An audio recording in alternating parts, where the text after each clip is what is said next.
Greetings, everyone. I deliberately hold that post to see if YouTube is going to find the ugliest thumbnail to post. Now, I'm going to share a story with you guys. You usually get these stories when they're like 10, 15 years old, but I'm giving you this one. 2023 have been so difficult. I've gone through some serious spiritual attacks thus far. And I'm not the only one. I'm not the only one. So I'm going to share a story with you in hopes that you will start to analyze your own life and recognize certain patterns. In December of 2022,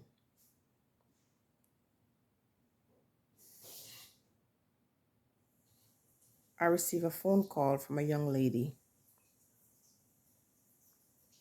And after talking to her, I decided to allow her to stay with me for a few months. Pause.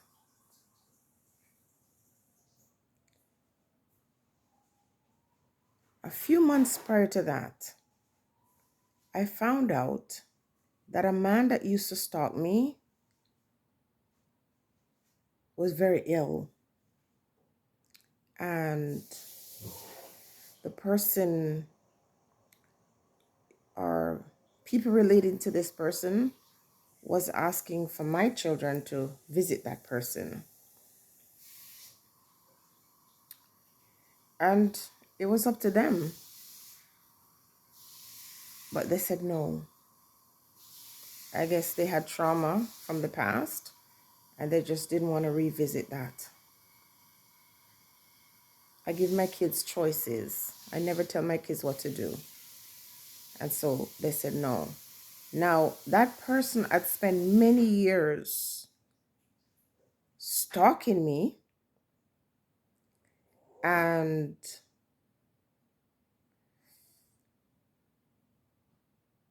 for some reason,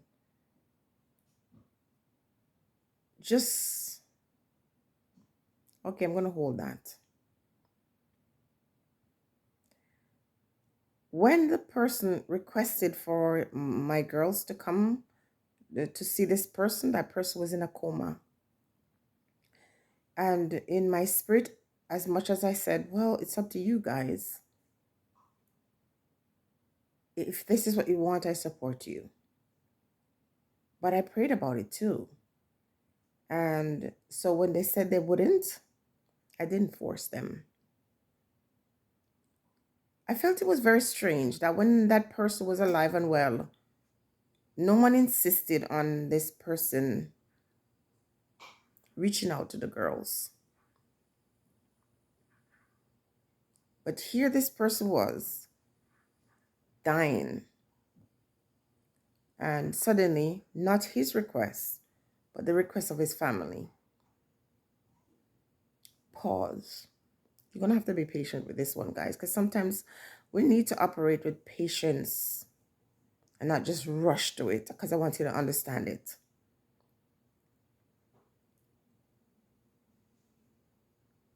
The person died. And this is where it gets interesting.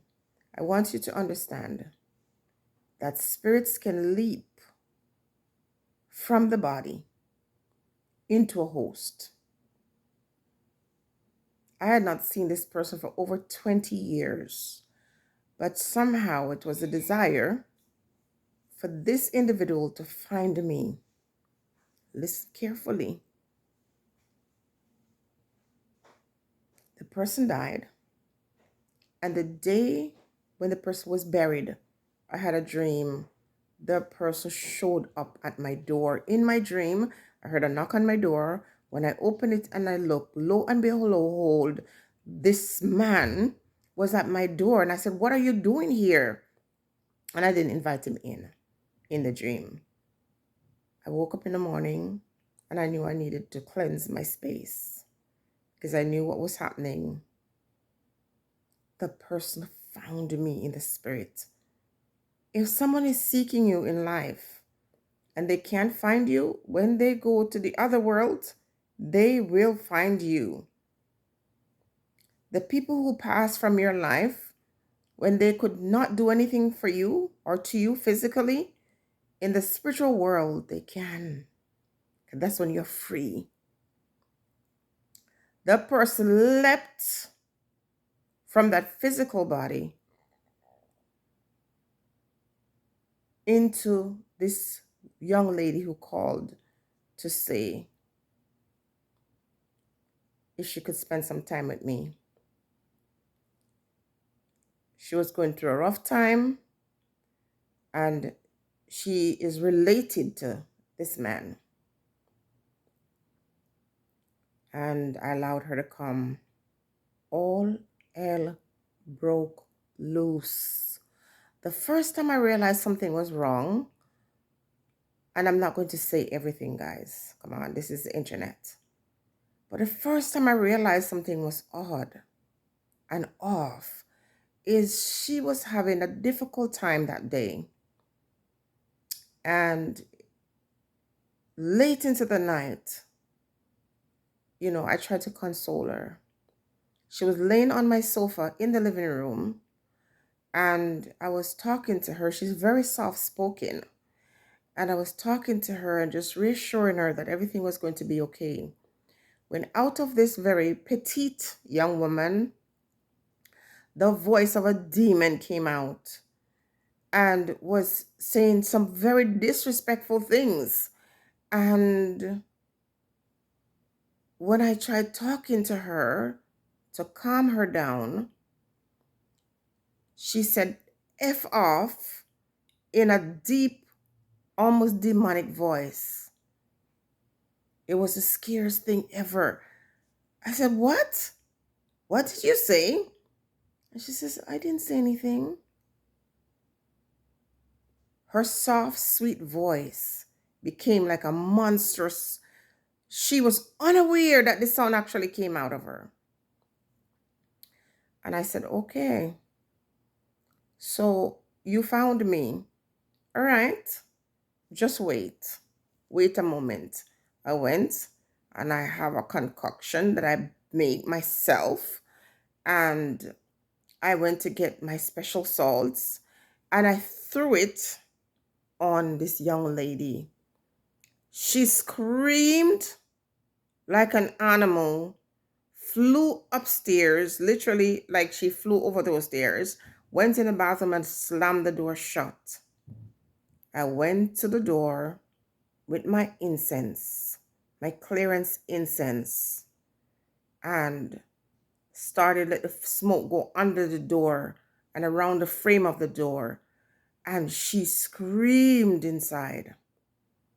And when she opened the door, she sat on the floor looking like a baby. So this thing left her body. But let me tell you, I fought with that spirit for 4 months. It took me 4 months to get that out of my house. This is why I say to you guys, you can be in denial. You can sit there and say, "I don't believe. It doesn't bother me." That's your life. But my family and I were haunted for 4 months. And if I didn't have my guides, I wouldn't be here.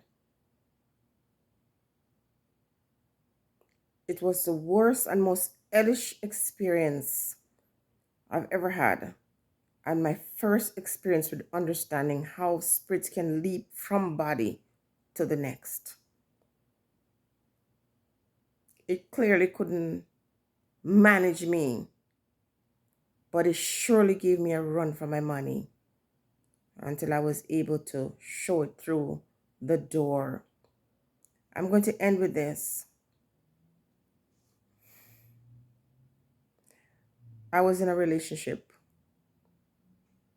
long before my current relationship, and I was separated from that person.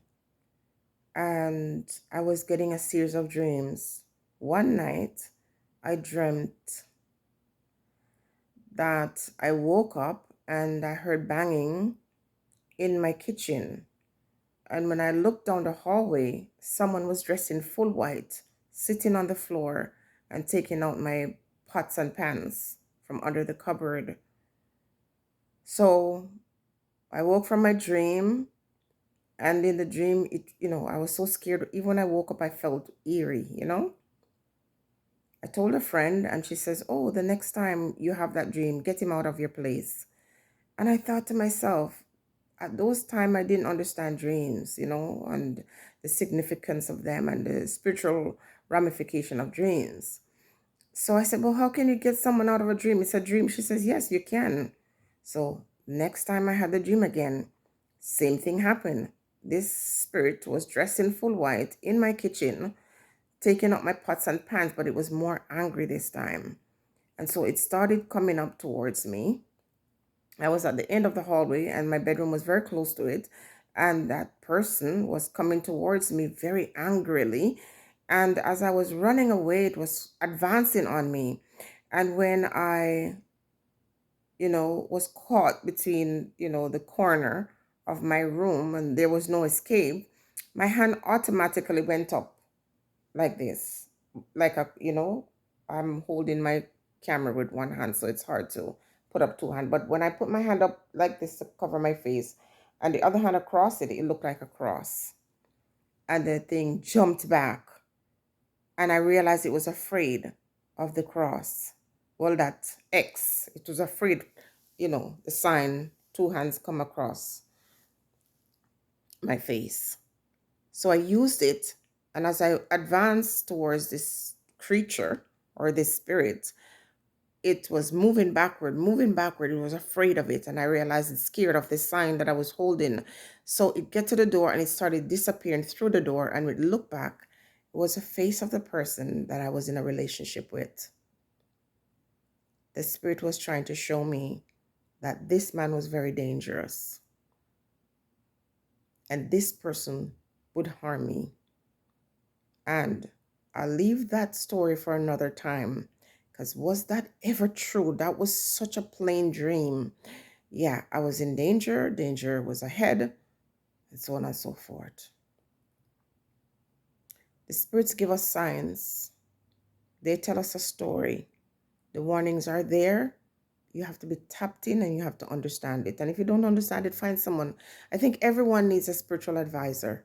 And when I say spiritual advisor, I mean anyone. It could be someone in your church who clearly has a spirit of discernment. It could be a family member. It could be a friend. It doesn't have to be a pastor or some religious person. Everyone knows someone who's gifted. Everyone knows someone who's a dreamer. Everyone knows someone who understands how to interpret dreams. You find someone, and if you are that person in your own life, then write down your dreams and understand how they work.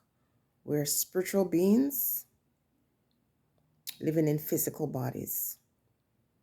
And there's so much things around us that we cannot see, good and evil. And it is important for you to rise every day giving thanks for waking up.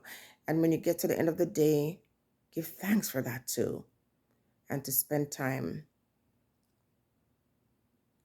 deepening your spiritual walk. I'll pause it for now and we'll talk about this some more. Stay blessed.